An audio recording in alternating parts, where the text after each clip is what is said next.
સુરतना zone 1 વિસ્તારમાં Punagam police station વિસ્તારમાં કોમ્બિંગનું આયોજન કરવામાં આવ્યું, જેમાં ઝોન 1ના ડીસીપી અલોક કુમાર, એસીપી વિપુલ પટેલ અને PI VM Desai, PI VH Mori સહિત ઝોન 1માં આવતા પોલીસ સ્ટેશન વરાછા, કાપોદ્રા, પુણા, સારોલી અને લસકાણા પોલીસના અધિકારીઓ અને જવાનો ઉપસ્થિત રહ્યા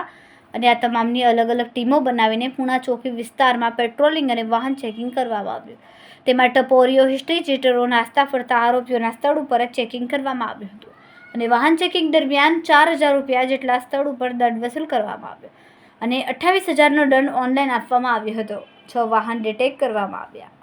मेहरबान डीजीपी साहब और सीपी साहब के निर्देशानुसार जो असामाजिक तत्वों के विरुद्ध में हमने एक मुहिम चालू की है, उसको हमने जारी रखा है और अभी जोन 1 में पुणे पुलिस स्टेशन के विस्तार में हमने पूरे जोन की अलग अलग पुलिस स्टेशन से एक टीम्स को इकट्ठा किया है और मोर देन 100 पीपल आज अभी कॉम्बिंग कर रहे हैं. इसमें कोई भी असामाजिक तत्व अगर पब्लिक को परेशान कर रहे हैं या फिर वेपन और चाकू ये सब लेके कैरी कर रहे हैं या फिर उन्होंने गैर कायदे से कहीं पे दबाण किया हुआ है, तो उसको सब हम वेरीफाई करेंगे और उस पर कड़क कार्रवाई करेंगे.